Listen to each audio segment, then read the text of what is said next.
Welcome to your daily weather briefing. This is Reed Stow, and it's Monday, March 14th, 2016. And we've got a lot of weather to cover today.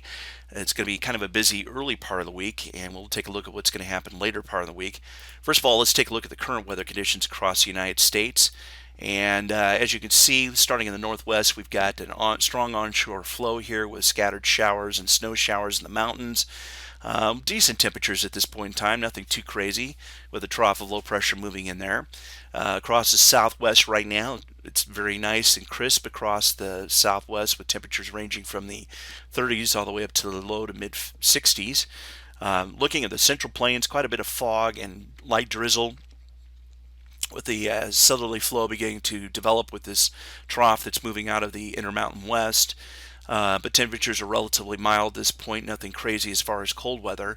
And then the Midwest and the Southeast here, we have a disturbance that's moving out of the Central Plains into the Midwest, producing some scattered showers and thunderstorms from Indiana all the way down to portions of northern Alabama.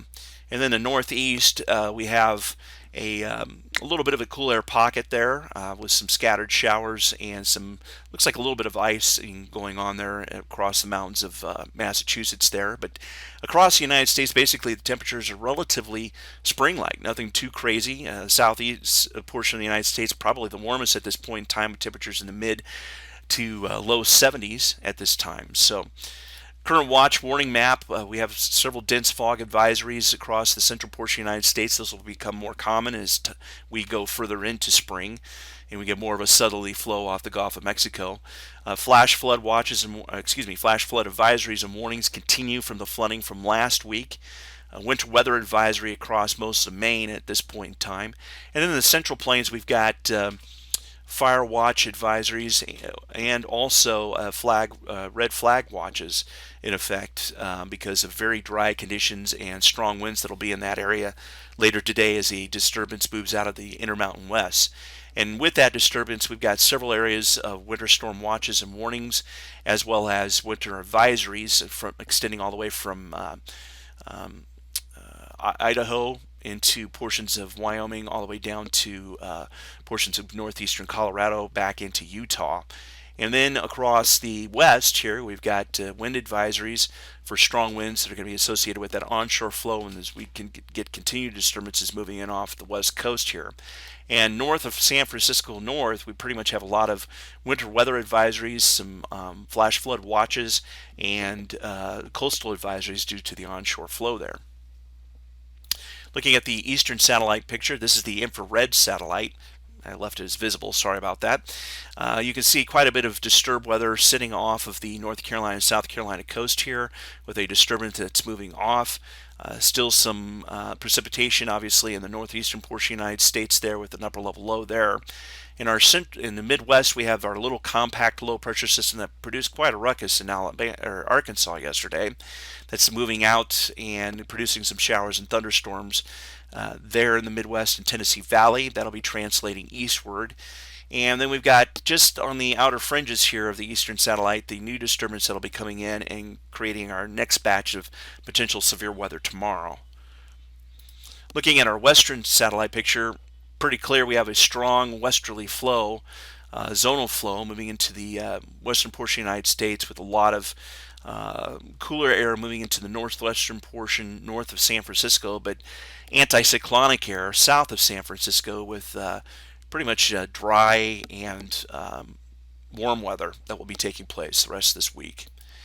Looking at the current radar, as we noticed earlier, again in the northwestern portion of the United States, scattered showers, snow showers will continue. There'll be some pockets of heavier precipitation that will move on as little disturbance moves in and enhances it. But this will continue most of the week this week. And then we've got our disturbance that's moving through the Intermountain West that right now it's not very impressive, but we'll see how that translates as it moves into the central portion of the United States. And then some scattered drizzle associated with fog and southerly flow. And then in the Midwest, we've got some good showers and thunderstorms across most of Indiana, southern two-thirds of Indiana, and then some scattered showers and thunderstorms extending all the way down to just north of Birmingham And then in the northeast, we've got some, again, some good areas of rain, some moderate rain, and a little bit of icing associated in the mountains of Massachusetts there.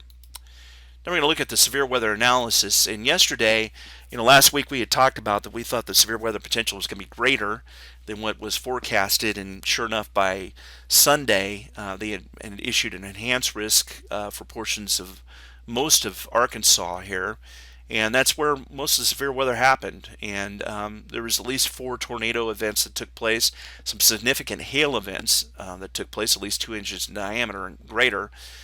Which made sense. There was quite a bit of moisture here, and we had a very complex, tight, low pressure system that was moving out of well, it started all the way over here at the west coast and was very intense, produced some isolated severe weather there. Didn't do anything in the southwest, but then got over here to where the moisture was and created quite a ruckus. And then translating to today, it looks like it's going to continue. We've got a slight risk in effect for portions of North Carolina and the extreme northern portions of South Carolina, with a marginal risk around there and the general around that area. Now, I think, based upon some of the parameters, this may be extend a little bit further south towards Macon, Georgia.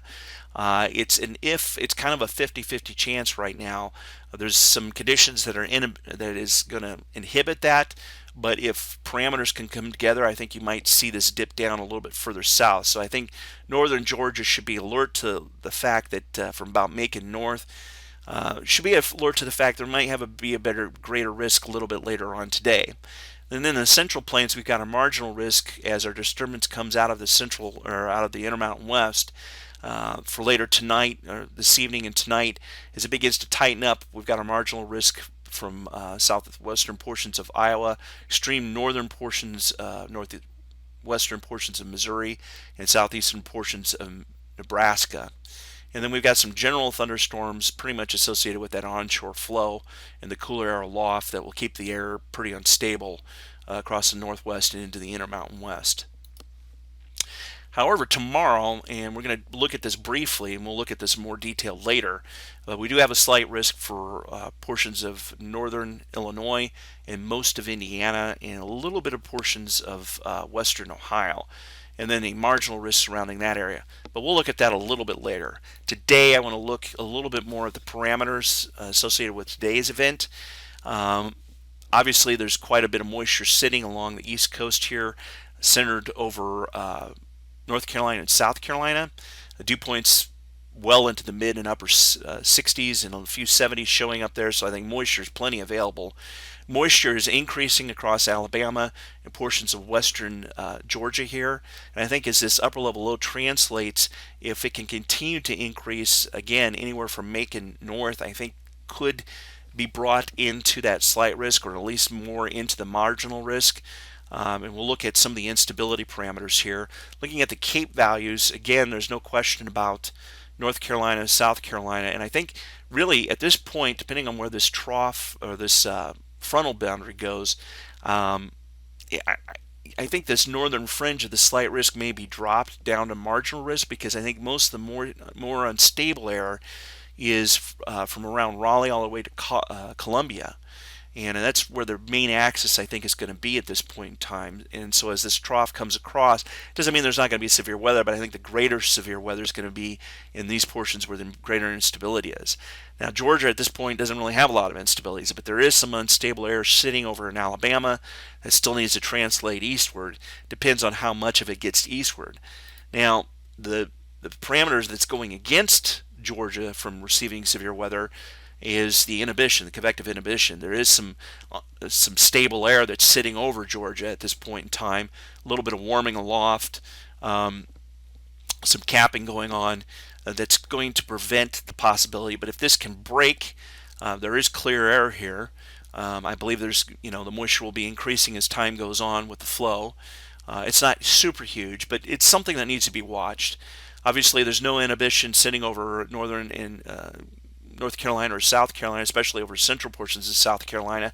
So I think it's just waiting for that disturbance to come in, and then it'll fire off. Looking at the lifted indices, which again is another parameter for instability. Again, looking at North Carolina and South Carolina, mostly South Carolina has the greater instability with lifted indices of at least -7. and we're looking at 14Z at this point. So this values could increase, especially as this cooler air aloft moves in and creates that turning of the atmosphere or flipping over the atmosphere. I definitely think this will increase, and you know, they're not saying there's much of a tornado risk at this point in time, but I wouldn't be surprised if there's not at least some funnel clouds, maybe an isolated tornado. Definitely hail and definitely wind damage will be a potential here.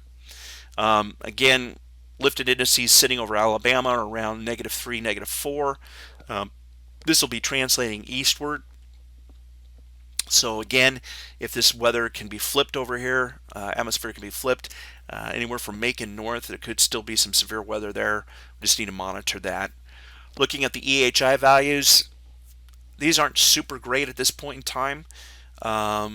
They're pretty low. Values are mostly below 1. The greater values are off the coast here, so not really, there's twist in the atmosphere, but nothing super great. So again, but with thunderstorms, you have to be alert to anything that could potentially happen. So, if it's going to happen, it's going to be an isolated event. And again, if it goes down your neighborhood, then it's going to be a big event for you. So you have to be alert to that fact we're in that season.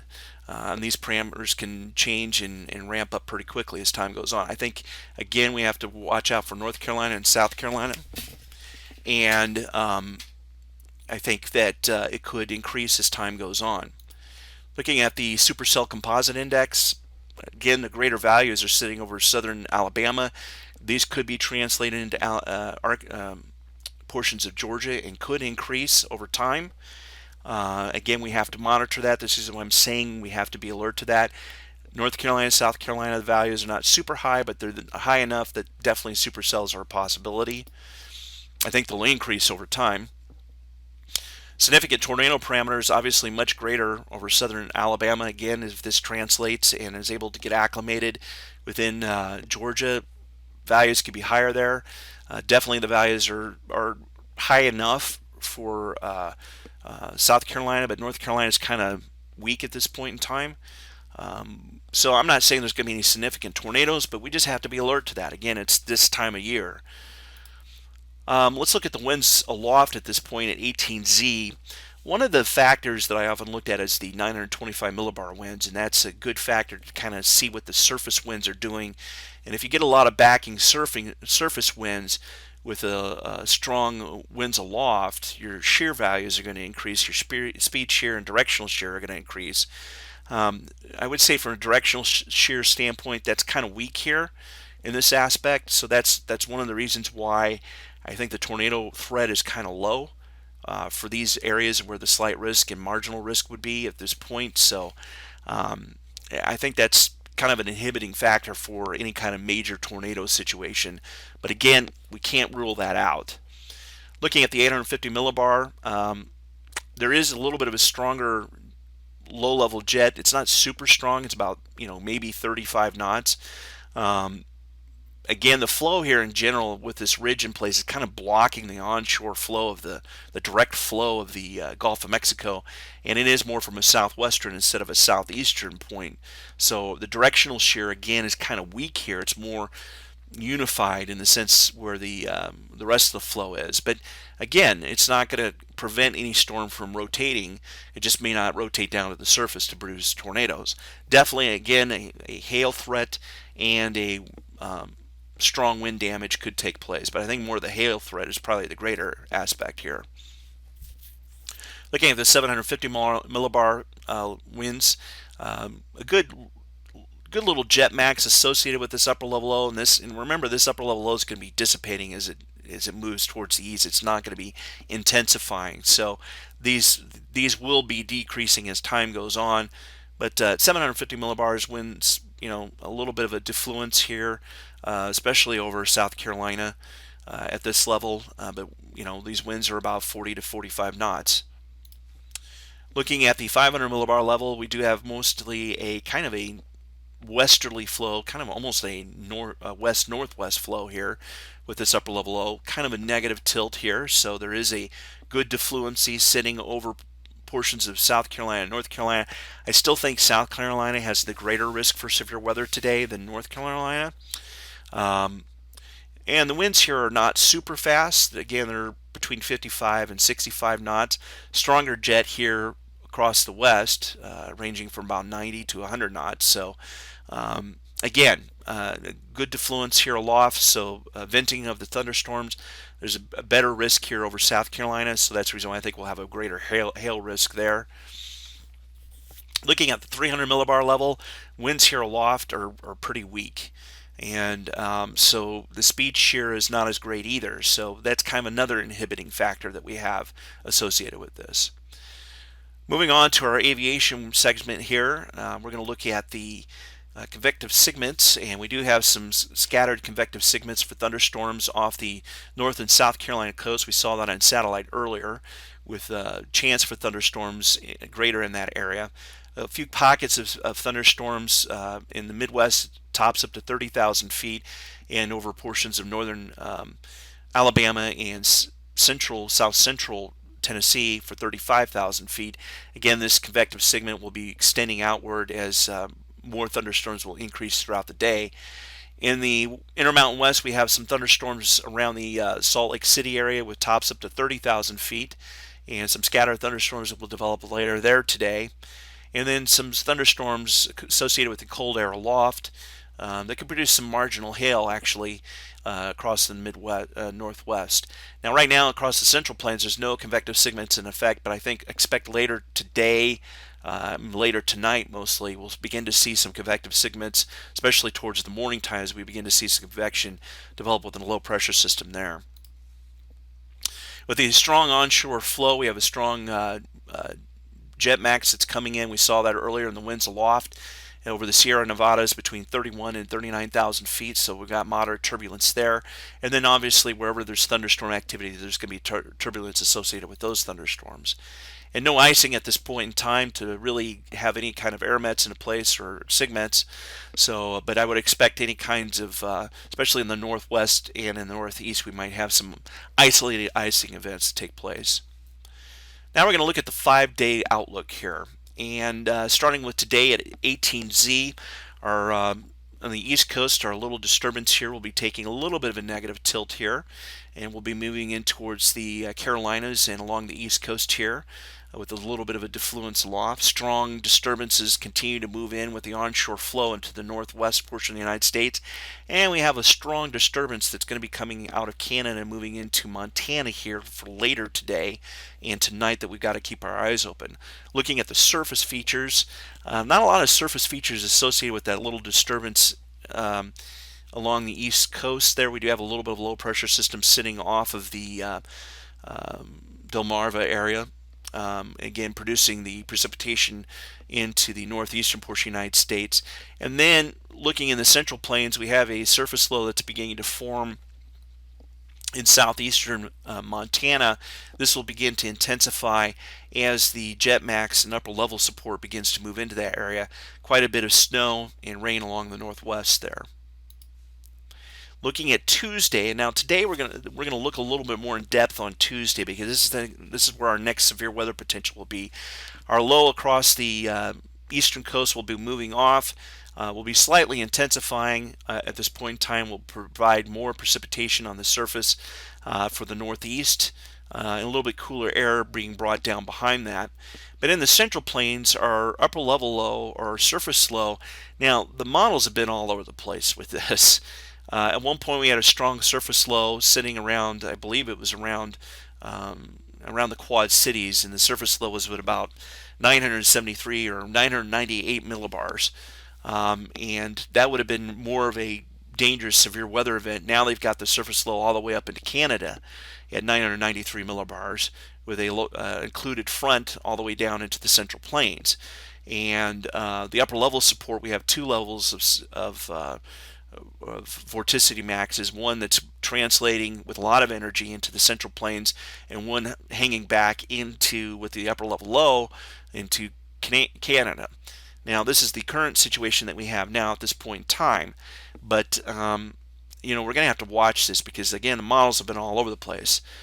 Looking at the surface conditions, we have dew points on Tuesday of at least lower 60s to mid 60s to upper 60s, all the way from the Gulf of Mexico extending all the way up to southern Indiana, and then 50s ejecting all the way up to rear, and low 40s all the way up to Canada. Because the surface low is all the way up here, it's possible that you know, again, it's going to create a situation where we're not sure what the severe weather potential is going to be at this point in time. I'm not buying the models at this point. We need to wait and see tomorrow and see what happens. Obviously, there's going to be some sort of dry line that's going to be moving in through Missouri with the upper level energy associated with that dry line, cold air aloft. I definitely think we'll see some severe weather that will translate. I think right now where the slight risk is, I think is a good potential. We may have it extend a little bit further to the south. Again, it's going to be conditional based upon where the surface low forms at this point.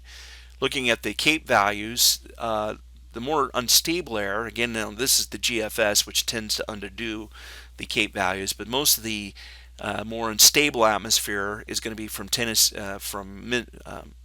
Memphis, Tennessee towards the southeast here, far enough removed from the upper level weather that the instability is going to be kind of limited moving into the Midwest. I think this is going to be different. I think it's going to be a little bit more unstable than what's being shown here.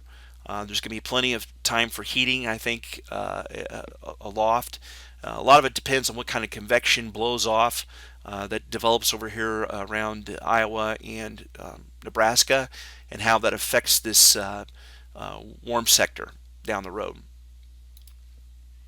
Looking at the shear values on the left here, the shear is not crazy, but it's at least 300 units greater.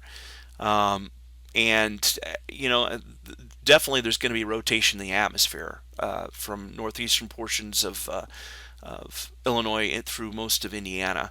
So the shear values are not going to be a question here. It's just going to be whether the instability can be there and whether the moisture can be there. So obviously rotation is not going to be a factor. Looking at the EHI values, however, again, when it takes both instability and shear and combines them, again, it's kind of disjointed here. So this event, though it's not classic by any means, and the values are not completely matching up, there still is a potential for severe weather. Now, looking at the 925 millibar winds, the winds previous model runs, especially last week, we had a streaming low-level jet here, which obviously made the severe weather potential much greater at that point. Now, with the surface low all the way up into Canada here, these values are a lot weaker, and the best jet max we have is over the Mississippi Valley, where the winds may be up to 35 knots. Again, it depends on where the surface low forms. I think there's going to be a surface low that forms out here by the Quad Cities. I really do, and I think this jet max is going to be a little stronger, and I think this severe weather event is going to be a little more potent than what the models are tending to show here at this point in time. And again, let's look at the upper level winds here at 500 millibars. We have a very strong jet max coming into this region, a very strong defluence aloft. The jet max is going to be pushing close to 85 to maybe even 100 knots in this area. So I think we have to watch anywhere from portions of Missouri, Indiana, and Illinois, or excuse me, Missouri, Illinois, and Indiana. I think you have to be alert for tomorrow, even though conditions right now, models are not quite lining up. We'll probably have to wait for the day of the event to really know what's going to happen that day. Moving on to Wednesday here, that disturbance intensifies at the upper levels and moves into Pennsylvania and New York. Again, I think there's going to be some severe weather here across New York and Pennsylvania. You need to be alert to that fact. It'll be moving pretty quickly. Not sure there's going to be a lot of moisture there to work with, but you don't need a lot of moisture to create severe weather in those regions. And with this kind of a strong disturbance moving in there, and now the surface low is now showing up over upper Michigan at 994 millibars, even though it wasn't the 973 millibars it was earlier, it's still pretty potent. So I think there's going to be some severe weather with hail, damaging winds, maybe even a few isolated tornadoes. We'll have to see across upper New York and Pennsylvania tomorrow. We'll have to watch that. Moving on to Thursday, we have this low pressure system now being trapped off from an upper level high that's sitting over Canada. And so the weather across the northern tier of the United States is going to continue to kind of remain unstable, with mainly anticyclonic zonal flow across the southern tiers of the United States. So not a lot of precipitation taking place here. Um, you know, the surface, I think, is kind of overdoing it here precipitation wise. I don't think there's going to be a lot of precipitation here. They're showing a surface low showing up over here off the North Carolina coast here, but I don't think this is realistic here. There might be something of a trough that produces something, but I think it's a little overdone. But in general, most of the northern tier of the United States is going to be really where the active weather is going to be, and even then, it's not going to be super crazy than what we saw in the earlier part of the month. Moving along to Friday, the upper level low begins to intensify again as a piece was hanging back from the original across the Midwest. And again, we're going to have to watch this as time goes on. The return moisture flow is not going to be that great because it's going to be trapped off. You can tell the high pressure is being shunted way far to the south. Zonal flow mostly across the United States, ridge going up across the west. So we do have a little bit of a disturbed area to the southwest of the United States, but I don't think much is going to be happening there. Looking at the surface features, high pressure system mainly across the northern tier of the United States, keeping the northern tier pretty cool and dry. I don't think there's going to be a lot of precipitation. Again, we'll have to see with all this. I don't know. I think this is a little overdone here. I don't think there's going to be much precipitation here. I think we're mostly in a dry pattern right now. And looking again on Saturday, we do have a disturbance that's beginning to form across the Midwest here as that upper level low and some additional energy begins to move down into that disturbance, and the high pressure begins to strengthen across the west. So that translates to a little bit of more shower activity. I don't think there's going to be any severe weather at this point in time. We may have to watch for Sunday to see if something can happen from around Washington D.C. into portions of Virginia, North and South Carolina. But I'm not trusting the models at this point in time. The models have been all over the place the last several days. So, in summary, we have a severe weather potential today in the east and then in the southeast a little bit. And then tomorrow we have another severe weather potential, which I think is going to be a bigger severe weather potential than what the charts are showing at this point in the Midwest. And then we got kind of a pattern shift this week where we're going to have a ridge building in the west and a trough in the east. So we'll begin to see warmer temperatures in the west and the Intermountain West, and cooling temperatures mostly in the east. So the days of the summer that we had last couple of weeks are going to be kind of waning a little bit in the east, and we'll begin to see some cooler, maybe normal to maybe a little slightly below normal temperatures in the northeast.